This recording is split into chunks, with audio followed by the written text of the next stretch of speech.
रविकांत यादव जी। राधे राधे महाराज। राधे राधे महाराज जी। महाराज जी, मुझे माया मोह ने बुरी तरह मन को फंसा रखा। सबको फंसा रखा है, आपको ही थोड़ी फंसा रखा है। कोई बिरला ही है जो निकल पावे, लेते ये ऐसी फिसलन है कि इसमें सब गिर जाते हैं। नहीं, आप विवेक को जागृत कीजिए और इससे निकल लीजिए। मानो देह निकलने के लिए मिला, साधन धाम मोक्ष कर द्वारा, पाई न जे परलोक संभारा, सो परत्र दुख पावे, सिर धुनि धुनि पछताए, काले कर्म ईश्वर मिथ्या दोष लगाए। ये अवसर है निकल चलने का। कम से कम आपकी बुद्धि इतनी पवित्र है कि अपने दोषों को स्वीकार करती है कि मैं कहाँ कहाँ फंस रहा हूं। तो जब पता है कि यहाँ आप फंस रहा हूं तो वहां से निकल भी सकते हो। तो जो निकलने की सामर्थ्य नहीं रह गई, उसी के लिए हम कहते हैं उस सामर्थ्य को बढ़ाने के लिए भोजन पवित्र रखो। कोई ऐसा अशुद्ध पेय पदार्थ मत पियो, नाम जप करो और अपने कर्तव्य का पालन करो, निकल जाओगे। कर्तव्य का पालन कई रूपों में होता है। जैसे आप किसी के पति हो सकते हैं, आप किसी के पिता हो सकते हैं, आप किसी के पुत्र हो सकते हैं, आप किसी के भाई हो सकते हैं, समाज में आपका कोई पद हो सकता है, राष्ट्र सेवा में आपका कोई। तो हमको अपने कर्तव्य का धर्म पूर्वक पालन करना है और नाम जप करना है और पवित्र आहार करना है, निकल जाओगे। माया आपको फंसा ही नहीं सकती। अगर नाम जप चल रहा है और अपने कर्तव्य का पालन है तो इस माया रूपी नाटक से आप निकल जाएंगे। हम फंसते वहां हैं जहां कर्तव्य से विमुख हो जाते हैं, कर्तव्य में अधर्म करने लगते हैं। जैसे हमारे माता पिता हैं, हमारा कर्तव्य है उनकी सेवा करना।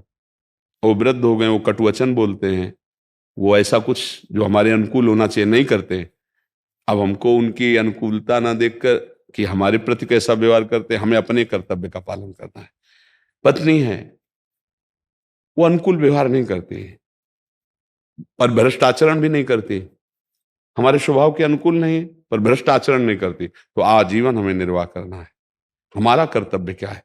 भ्रष्ट आचरण पर तो फिर हम नहीं बोलते। अगर भ्रष्ट आचरण है तो फिर त्याज्य विषय आ जाता है। जो पतिवंचक परपति रति करे भ्रष्टाचरण। ऐसे ही सबको अपने कर्तव्य को देखना है। अगर अपने पद का सदुपयोग, अपने धर्म का कर्तव्य ठीक से निर्वाह और नाम जप, तो इसका परिणाम होगा आप मुक्त हो जाएंगे माया से। क्यों? आपको शुद्ध ज्ञान हो जाएगा। जब धर्म से चलता है तब ज्ञान होता है, जब अधर्म आचरण तो अज्ञान हो जाता है।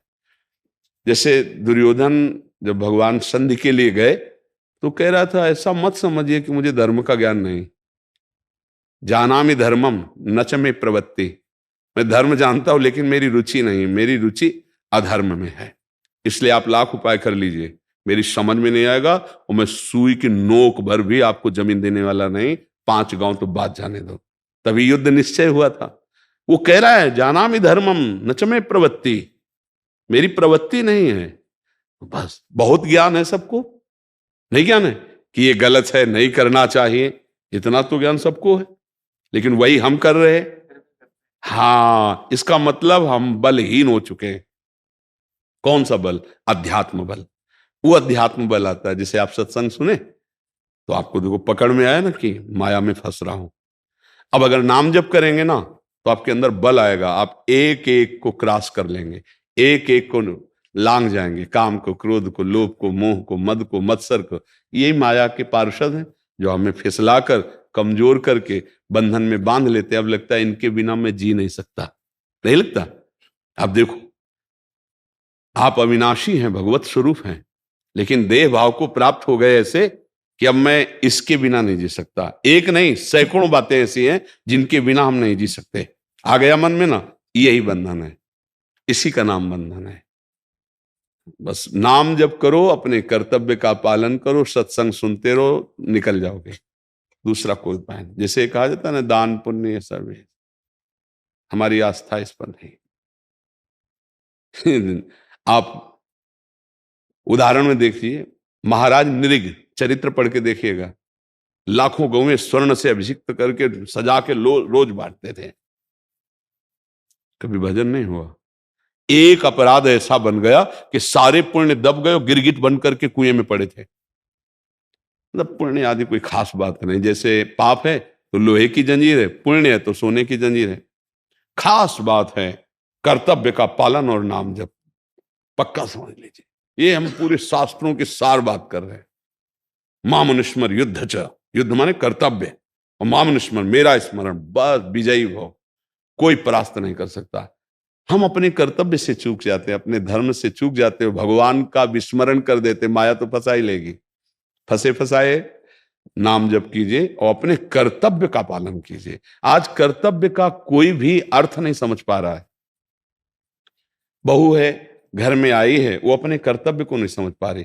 सास है, बहू के प्रति क्या कर्तव्य वो ये समझ नहीं पा रही।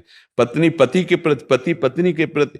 अब बोलो कैसा जीवन चले जब एक दूसरे पर विश्वास ही नहीं रह गया है, एक दूसरे के चरित्रों पर संशय है, एक दूसरे के आचरणों पर अपवित्रता का भाव है, कैसे चल पाएगा? तो वही समझाने के लिए ऐसी निर्दयता आती चली जा रही है हृदय में कि मां अपने बच्चे को मार देती है वासना पूर्ति के लिए, पत्नी अपने पति की हत्या कर देती, पति अपनी पत्नी की हत्या कर देता है, बूढ़े माता पिता को घर से निष्कासित कर दिया जाता है। क्या हो रहा है?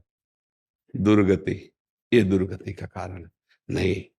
यदि तुम्हारे परिवार में 5 लोग हैं और तुम उनको संतुष्ट नहीं कर पाए तो कुछ नहीं कर सकते तुम। भगवान को क्या आराधना करो? भगवान की आराधना करने वाला तो पूरे विश्व को संतुष्ट करने का ज्ञान रखता है, पूरे विश्व को संतुष्ट करने। भक्ति का मतलब या परमार्थ का मतलब ये नहीं होता। परमार्थ वहीं दिखाओ करके जहां हो, जितनी सेवा है वहीं परिपक्व करो, नाम जप करो, महात्मा हो। आप गृहस्थी में रहते हैं, एक पत्नी का भाव, अपनी पत्नी में केवल काम भाव, ये धर्म पूर्वक है। और खूब मेहनत से नमक रोटी खाओ, भले ऐसा कमाओ और नाम जप करो, मुक्त हो जाओगे।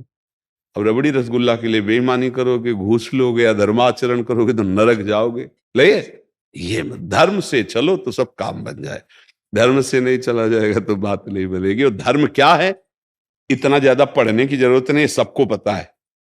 नहीं पता है? हृदय में भगवान सबको उपदेश करते हैं कि तुम पाप करने जा रहे हो, लेकिन मन ही राम नहीं मानते मन, और उसको फंसा देता है। इसलिए नाम जप प्रधान और अपने कर्तव्य का पालन। गृहस्थी में या विरक्ति में दोनों में अपने अपने अलग कर्तव्य होते हैं। एक निवृत्ति मार्ग, एक प्रवृत्ति मार्ग है। अपने कर्तव्य का पालन करना भगवान की पूजा है। अगरबत्ती लगाओ, आरती के, इसके बाद आप कर्तव्यहीन आचरण करते हो, कभी भगवान प्रसन्न होने वाले नहीं। कभी अगरबत्ती आरती नहीं लगाए लेकिन अपने कर्तव्य का पालन करते हुए धर्म से चल रहे हैं, नाम जप कर रहे हैं, भगवान प्रसन्न है। बात कर्तव्य पालन की, और कर्तव्य पर आज कोई नहीं स्थित रहना चाहता।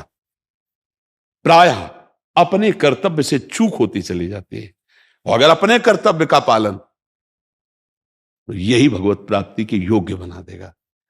पक्का समझ, एक घटना घटेगी और आपका जीवन आपको उज्जवल भविष्य में खड़ा कर देगा। धर्म से चलने वाले को तो धर्म से चला जाए। हमारी तो सबसे प्रार्थना है, आप अपने अपने कर्तव्यों को समझिए। कर्तव्यहीनता कभी आपको सुखी नहीं रहने देगी। हर जगह कर्तव्यहीनता देखी जा रही है। जवान बालक अपने माता पिता को घर से निकाल रहे हैं, कैसे कैसे चरित्र संसार में सुनने को मिल रहे हैं। कैसे शांति प्राप्त होगी? ये बहुत कर्तव्यहीनता कहीं किसी को विश्राम नहीं लेने देगी, चाहे हम हो चाहे आप हो। अगर हम और आप अपने अपने कर्तव्य का पालन करें तो सबसे बड़ी राष्ट्र सेवा बन जाएगी। पहले हम अपने सुधार में, आप अपने सुधार में, तो राष्ट्र सुधरना शुरू हो गया, समाज सुधरना शुरू हो गया। समाज ऐसे नहीं सुधरता कि दूसरों को सुधारने के लिए चले और हमारे, तो हम अपना अपना सुधार करें, अपने अपने कर्तव्य का पालन करें। भगवान कह रहे मेरे को मन दे दे तू। राधा राधा राधा राधा, फावड़ा चला रहे हैं, व्यापार कर रहे हैं, नौकरी कर रहे हैं, ऑफिस में बैठे, क्या फर्क पड़ता है? जैसे आप माला चला रहे हैं, हमारी पूजा हो रही, ऐसे आप फावड़ा चला रहे हो, आपकी पूजा हो रही। बस चल रहा है दोनों की राधा राधा, अपने कर्तव्य का पालन कर रहे हैं, कहीं माया नहीं। बोलो इस समय क्या माया है कोई माया? इस समय क्या माया है? जब आप माया का चिंतन करते हैं तब माया है, नहीं माया नहीं है। अगर भगवान का चिंतन चल रहा है तो माया कहाँ है? अच्छा, माया है कौन? भगवान की एक शक्ति है जो भ्रमात्मक है। भ्रमात्मक मतलब समझते हो? ना कोई स्त्री है ना कोई पुरुष है, ये वर्दी है, पोशाक है, सब भगवान के चिदानंद अंश हैं। अब कोई ये नहीं जानता, यही भुला देना माया का कार्य है। भगवान सर्वत्र कण कण में है, लेकिन ये अनुभव ना कराना माया का कार्य है। और जब हम भक्ति करते हैं तो ये अनुभव हो जाता है, माया जो भुलावा डालती है वो मिट जाता है, तो हम अपने स्वरूप को प्राप्त हो जाते हैं, भगवान को प्राप्त हो जाते हैं। समझ पाए?